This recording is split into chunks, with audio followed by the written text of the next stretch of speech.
I like violence, but let me explain. I have been a metal fan for well over 10 years, and this year, finally, we were able to come back to the music festival Tons of Rock. Finally, after 3 years, I was back in the mosh pit, bumping shoulders with like-minded, sweaty, drunk individuals. The lyrics of most of the bands that I saw there, I mean, they were violent lyrics. They sing about death and murder and all these violent things. But I don't actually like violence, like real-life violence. I enjoy violence in art. I also like violent movies and TV series. I really like Tarantino movies. I'm kinda quirky, I'm not like most gamers. And I like violent games. I have a vague memory of playing like a Lego game at a friend's house in 2009 and being explicitly told by his older brother to not enter his room. You see, he wasn't retreating to his masturbatorium. Rather, he had acquired a new game. The game in question?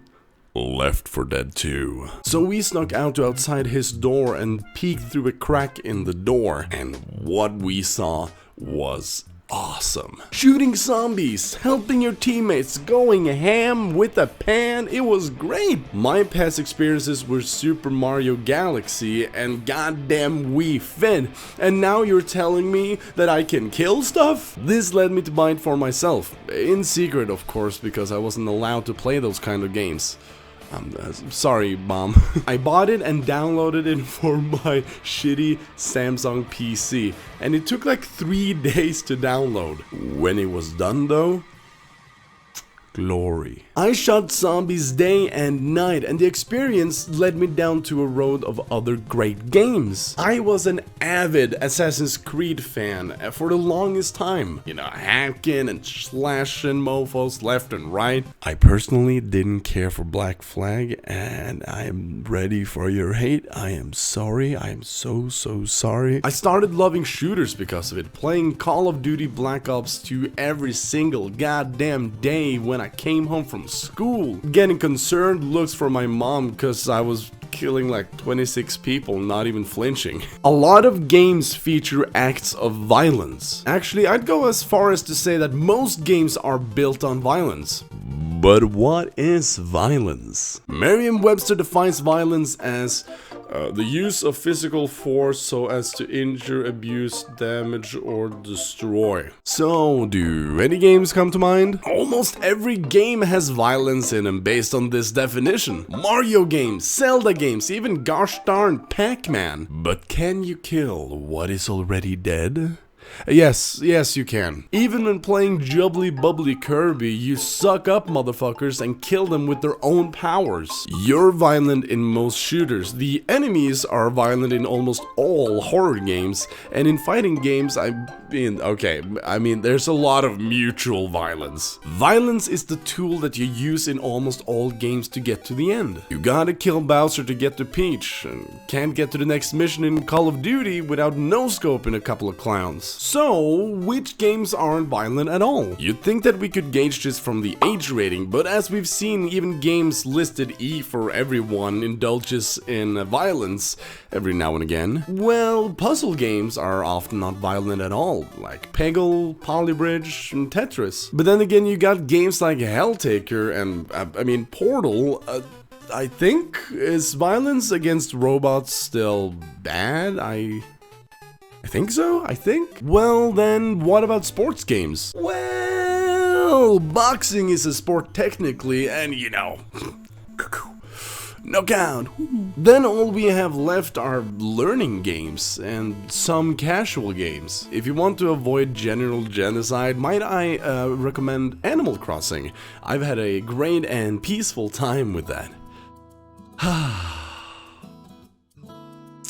Well, that's enough. As we've seen, games without violence are few and far in between. There are a few out there though, like Guitar Hero, Papers, Please, Pokemon Snap. Like, getting over it isn't violent unless you count the violent thoughts that it puts into your head. But all of the games we've talked about up until now aren't what you think about when you hear violent video games. You think of this!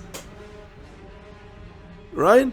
I hope I found something good to put here. Games like Mortal Kombat, Grand Theft Auto, Postal, and Call of Duty are often brought up when talking about violence in gaming. These games aren't special in the violence department, but they might show something that we'll call excessive violence. Mortal Kombat lets you gouge someone's eyes out, split them in half, and rip someone's torso off their body and use it as a puppet. But you can't choose to serve ice cream instead. It is actually preferred. GTA has had some controversies over the years, and GTA 5 is no exception. In the mission by the book, you're forced to torture this poor fella, and it turns out not everyone was psyched about that. Especially if you want a gold medal, because then you've got to electrocute him, play dentist, hit him with a wrench, and waterboard him.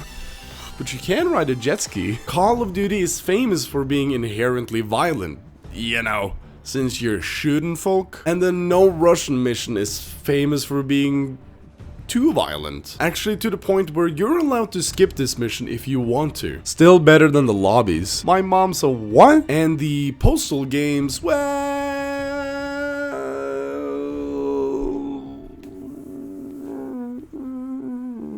these games, and I'm sure many more, are brought up all the time as examples of how violence is rampant in video games. Violence in games being a problem isn't a new concept, however. This was brought up during a hearing in 1992. The games in question were Mortal Kombat and Night Trap. Game companies were forced to create a council to label games meant for kids and non-kids. The ESRB and the subsequent ESRB rating system was established in 1994. This is the rating system you have in place now in the US, while in Europe we got the PEGI rating system in 2003. But remember how I said we couldn't trust the age rating system? Well, sometimes you can. You see, every rating is used all the time, but the adults only rating is quite special. Per now, only 26 games have earned the AO rating.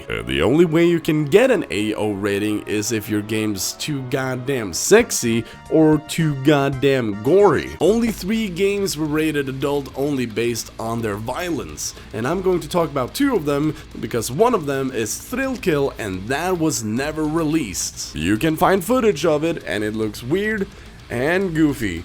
Anyways, the first I want to talk about is Manhunt 2, specifically the uncut version. The game features this insane guy on the road towards vengeance. You kill a lot of people in many different gruesome ways. There's even a feature to increase the intensity of how you murder your victims. On Wii, this looks goofy as shit as you're trying to hit people using janky motion controls. Now what you're seeing here is the cut version, so imagine this but without the distortion. The game was subject to a lot of critique. It wasn't allowed in Australia, Italy and Ireland straight up banned the game, while Norway gave the uncut version the green light from the get-go. No, actually that sounds great. It's completely fine. Don't really care about that. Doesn't really matter. The last game per now to get an adult-only rating is Hatred. The game centers around the king of the edgelords, and the goal is to kill as many people as you can, eliminate certain spots on the map, and move on. Hatred released in 2015, and I remember when it was announced, meaning there was a lot of controversy. People, or rather game critics, were up in arms against this game, calling it grisly, extremely violent, and a straight up mass murder simulator. The game's creative director said it is addressed to people that are in general tired of colorful sci-fi shooters and are looking for a change, aka anti-Fortnite players. If you think the game's about something greater, then you'll be mistaken, because in the same interview he also says, putting things simply, we are developing a game about killing people. The funny thing though is that when the game was released, the worst thing about it was how boring it was. It's a game meant to shake up the industry. Nah, 43 on Metacritic, see ya. So, some games are violent. So what, right? The general consensus is that video games don't lead to real-life violence, but might be attributed to an increase in aggression and a lack of empathy. There has, however, been insufficient evidence of video games being the cause of mass shootings and other awful shit like it. So I'll end by saying that I think games are art, and that you're allowed to create art and enjoy art as you please. Because video games don't cause violence. Violence causes video games. Now, if you'll excuse me, I did a lot of fucked up research for this, and I'm gonna retreat back to my island. See ya.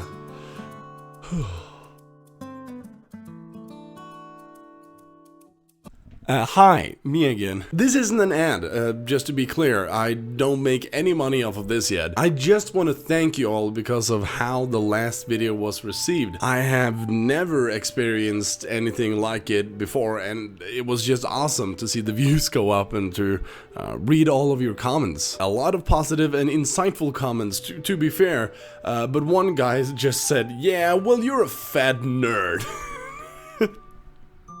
And I just deleted it. It was no harm, no foul. It was just kind of funny. I realized that this video almost certainly won't get the same kind of exposure or views or anything like that, and that's fine. I enjoy making these videos, and I hope you enjoy them and continue to enjoy them in the future. Anyways, hope you liked the video. Check out my other videos. Subscribe if you wanna. Join me on Twitch, biggiebearboy. Join me everywhere else. Links are in the description. Hope to see you later. All right. Take care. Alright. Good riddance. See ya. Oh. Ah, damn.